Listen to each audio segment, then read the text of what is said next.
Chinese health authorities are still working to identify the virus behind a pneumonia outbreak in the central city of Wuhan. 7 months on, the human cost of the coronavirus pandemic is still rising. Worldwide, 600,000 dead, nearly 16 million infected, the global economy in meltdown. So how did we get here? This is an anti-terrorism door. It's designed to resist drilling for several hours and is also technically explosion-proof. Dr. Stephen Baker works with some of the world's most dangerous viruses. He spent 12 years in Southeast Asia, studying how they jump from animals to humans. Early theories about how this coronavirus made the leap include a leak from a lab, a scientist doing field work, a hunter infected in the wild. This virus appeared to be circulating in animal populations, quite possibly bats, with another mammalian intermediate, pangolins, has been muted.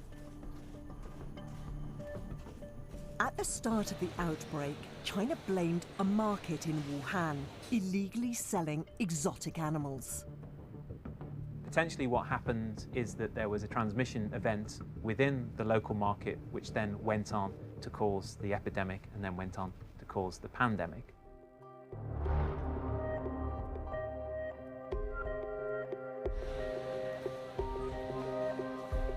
Last December, market traders started turning up at local hospitals with a mystery pneumonia that didn't respond to treatment. On the 27th, lab results from a patient sample revealed a coronavirus, closely resembling the virus that caused China's last health crisis, SARS.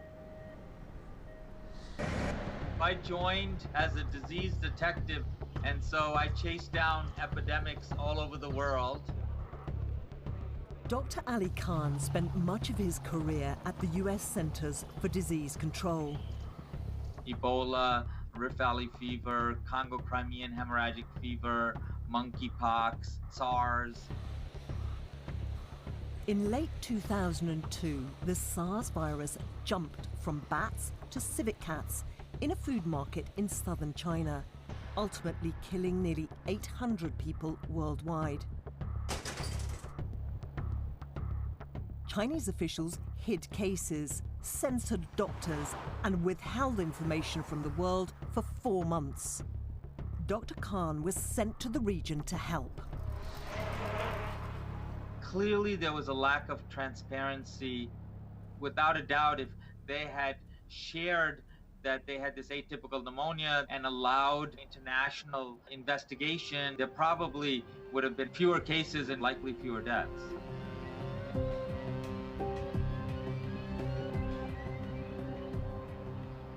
After SARS, the World Health Organization strengthened early warning rules. Suspected epidemics must now be reported within 24 hours. On the 1st of January this year, the WHO asked China about the mystery pneumonia in Wuhan. China confirmed it 2 days later and took a further 6 days to reveal that it was dealing with a novel coronavirus. I've been surprised by how even the Chinese Communist Party has been so secretive about it, given the experience of SARS. And there will have been, frankly, thousands of people who will have lost their lives or lost their livelihoods because China didn't behave as it had promised it would behave in the international health regulations much earlier.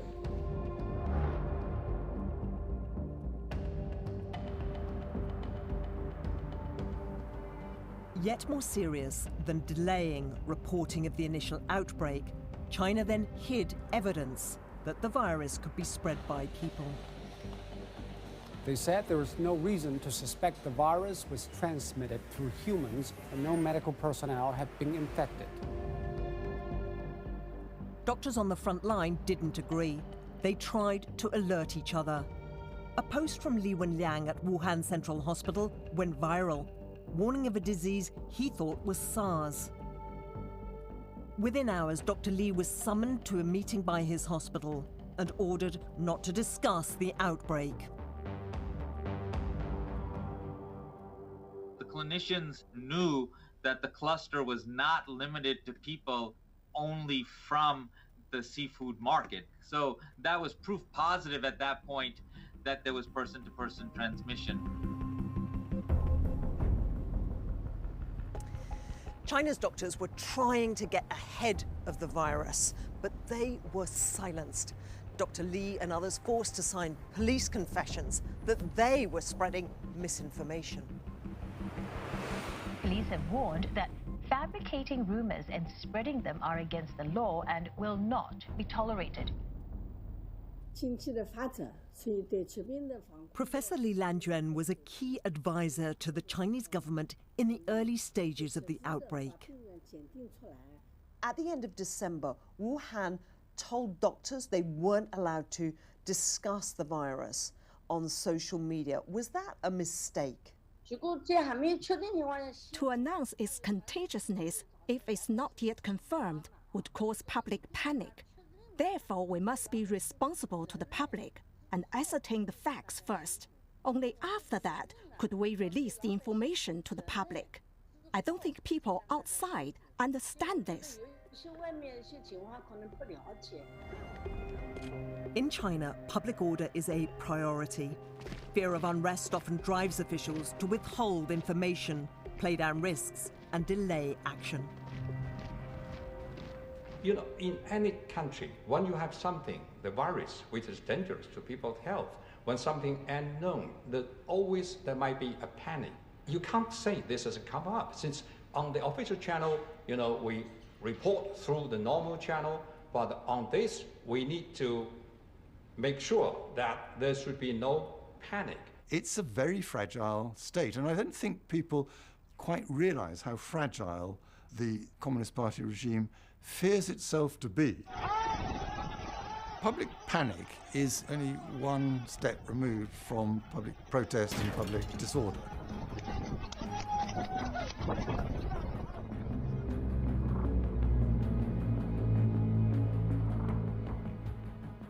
On the 12th of January, in the city of Shenzhen, a family was diagnosed with the new coronavirus by eminent doctor Huo Qingyuan. Only some of them had been to Wuhan. Professor Yuan was one of the scientists who identified SARS 17 years ago. He knew family clusters signaled human transmission and that a pandemic was now a real danger. CVCAT, we are able to isolate the coronavirus. I have the experience of diagnosing cases in Shenzhen, and I know how efficient the virus was spreading, and I know that it is acquired from hospital, and I know that it can go with people by flights from one city to thousands of miles away. But China didn't tell its public or the rest of the world for another critical week in which the virus was free to spread inside the country and beyond. Thailand has reported the first case of the Wuhan coronavirus found outside of China. Once there is a case abroad, then the whole propaganda has to deal with that. It's going to come out. If it's going to start spreading abroad, then the game changes.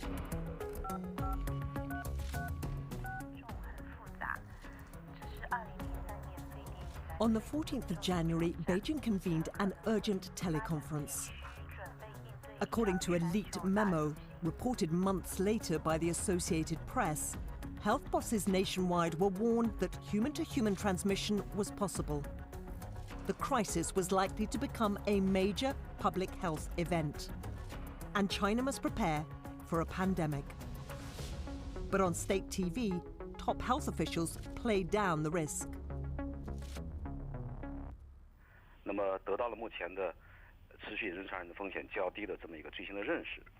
We now know that on the 14th of January, the head of the National Health Commission was very pessimistic, but it was not shared with the Chinese public and it was not shared with the world. Why not?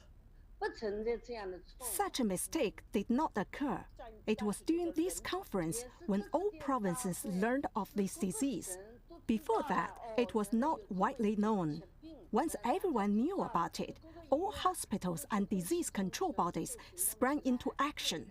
There were never any secrets about it.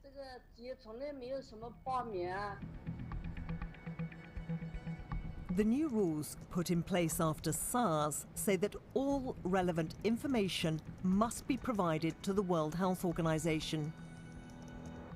China was clearly worried, but the WHO was left to tweet Beijing's official line. Chinese authorities have found no clear evidence of human-to-human transmission. Were you, as many have said, effectively a propaganda arm for the message that China wanted to get out into the world? I do not believe that the World Health Organization was part of a cover-up or did not do its work to actually get information and give this to other member states to keep their population safe. And I think we were very transparent to publicize the information that we had, and we did this repeatedly.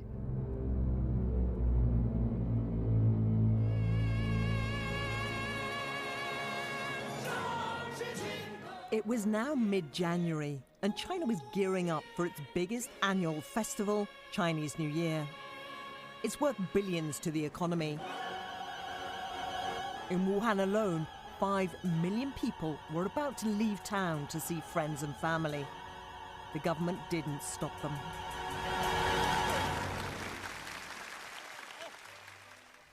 They need to tell the people of Wuhan, but they don't. They allow people to travel to and fro to what they already know is the scene of a spreading epidemic. But at that stage, the line is still the same. We're under control. There are very few more cases. Now this is the equivalent of maybe our Christmas period, and it's the largest human movement seasonally we see on the planet. Around 3 billion passenger trips made. Professor Andrew Tatum has been studying mobile phone data from the Wuhan area. So each one of these orange dots is a movement out of Wuhan to another part of China, and the size of the dots relate to the number of people. And those green dots are people coming from other areas into Wuhan. And we can see as we're up to 12th, 13th of January, far more outflows than there are inflows. And as we get to now 15th of January, we're starting to see these numbers increase as people travel out from Wuhan for the Chinese New Year. But people weren't just traveling in China. The virus was growing exponentially, and this globally connected city was now a giant incubator. Its residents unwittingly spreading the virus worldwide. It's a major transport hub. It's the biggest centre for universities and students that are famously mobile as well. So there's a lot of factors here that came into play that brought almost like a perfect storm together. Until the 18th of January, China admitted to only 45 cases in the whole country.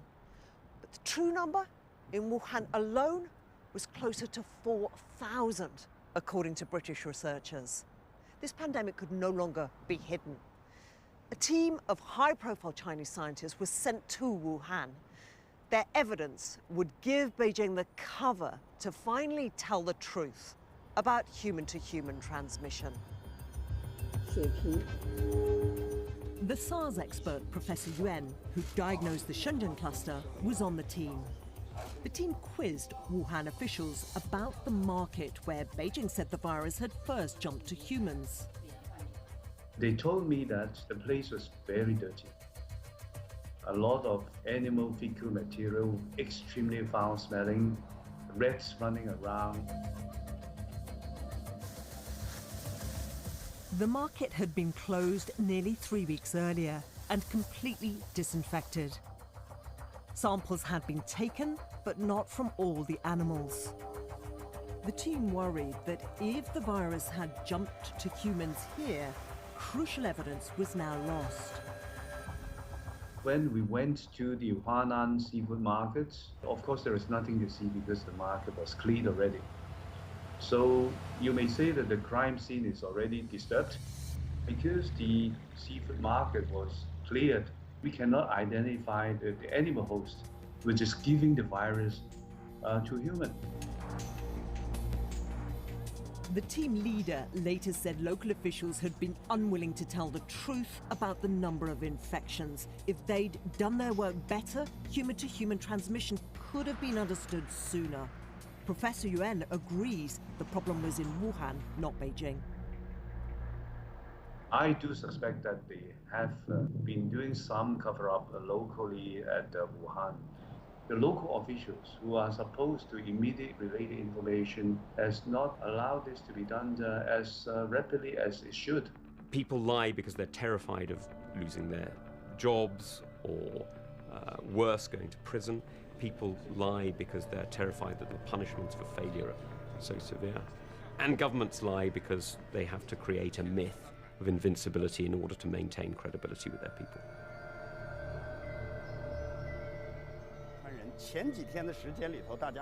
After the inspection on the 20th of January, the head of the team announced publicly what others had been warning of for 3 weeks.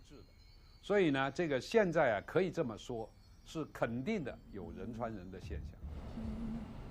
Despite this public admission, Beijing was still slow to act. Holiday travel continued. And things really start to increase. We're now at the 20th of January, so coming towards Chinese New Year, 21st of January, and 22nd of January, and then obviously the next day, the 23rd, is when the lockdown was put in place, and suddenly on the 24th, those numbers decrease massively.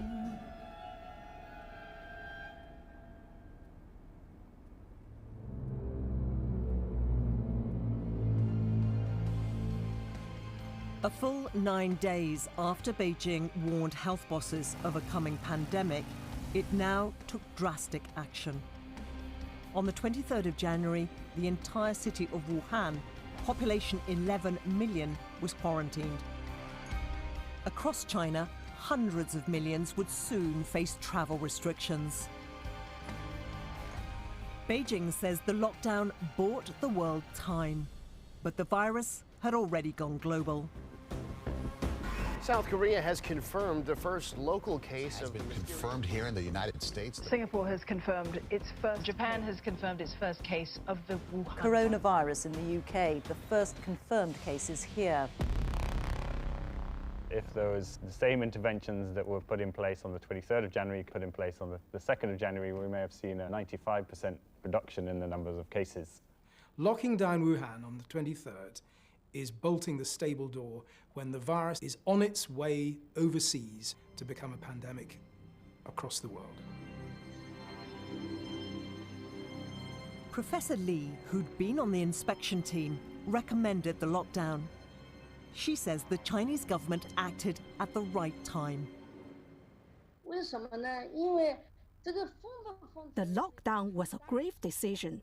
It was only made when we felt that the epidemic in Wuhan would threaten the entire country. So I think the timing was just right.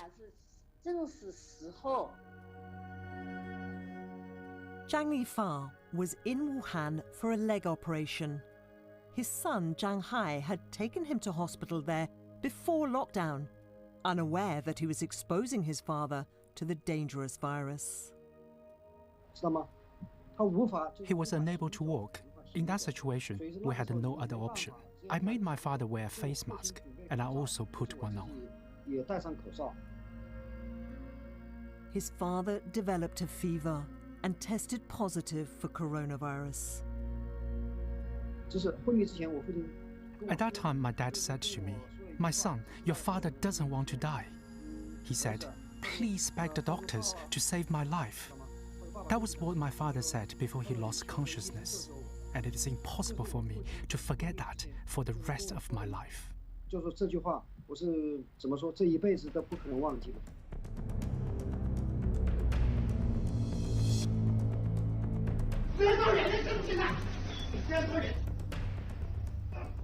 Across China, the official story celebrated public solidarity and party leadership. But a handful of people defied state censorship to reveal fear, heartache, and chaos. Chen Qiushe was one of them. He uploaded videos to foreign social media platforms banned in China. 我们今年的疫情堪比03年的非典，而2次疫情的爆炸都是因为对于事实的隐瞒，对于信息的封锁，我们不能一错再错了。大家好，我是方斌。 Another citizen journalist on the ground in Wuhan was reporting on the rising numbers of dead. 现在我数一下啊，10代，1、2、3、4、5、6、7、8，有8个，这么多就那死了，这是几天？就昨天是吧？哎呦，这死人这么多啊！ Soon after, Fang Bin received a visit. 你开下门，你开下门。 我讲真话，我报道真话，你们抓我。私人的住宅不允许任何人。别过，别过。The net was also closing on Chen Qiushe. 我是害怕，我前面是病毒，我后边是中国的法律和行政力量。只要我活在这个城市，我会继续做我的报道。我连死都不怕。 我怕你共产党吗？ In early February, the videos stopped. Both men vanished and have not been heard of since. It's a very nasty regime, and it hates all the things we stand for, like a free media. And I commend all those who've been writing about this subject within China, which has required a good deal of bravery on their part.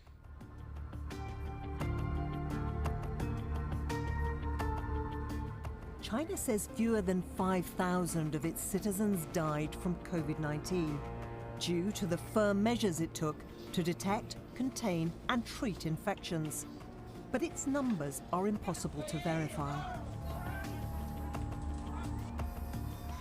I don't think anybody thinks that the statistics coming out of China are accurate. Clearly, politics comes into this, and the party wishes to show that it has done a far better job at containing it than it really has. One death came to symbolize the national tragedy.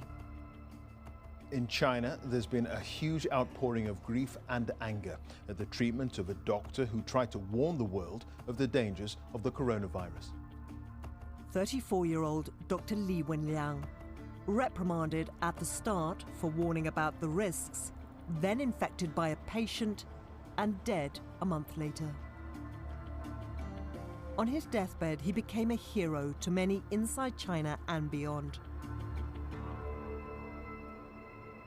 It is a tragedy for Dr. Li and others. I respect all these people who have tried their best to avert a disaster, but unfortunately failed. Jiang Hai's father also died. They'd never have gone to Wuhan if local officials had warned of the virus. To bring him to Wuhan, I sent him to his death. I regret it in my heart. Because of their lies, many people, including my father, passed away.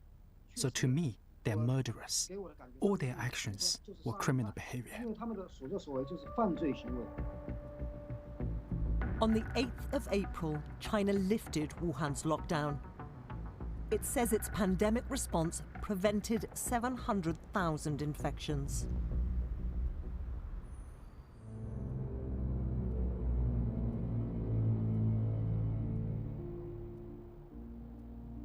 As coronavirus continues to disrupt and devastate, experts say the risk of future pandemics is growing. In the last 20 years, this is the 4th or 5th large outbreak of which this particular pandemic is the biggest. They are becoming more common. Economic prosperity has meant that people in these places are more likely to want to eat animal protein that's from a more exotic origin. The pressure that we're putting on animal populations and the viruses they naturally carry make it more likely they spill over into humans living in urban centres. This may just be a dress rehearsal. We need to be ready for what could potentially be even a worse pandemic. We can't afford to do this again if we are having some countries having an outbreak and they're deciding to not share that information. There has to be consequences. China says it shouldn't be blamed for coronavirus. It's a victim too. It's agreed to join an international inquiry into the pandemic, but only after the crisis is over. We stand ready to come with the best experts around the world to work together with our Chinese counterparts to try to understand where this virus has come from as a basis to make the world safer as we move forward.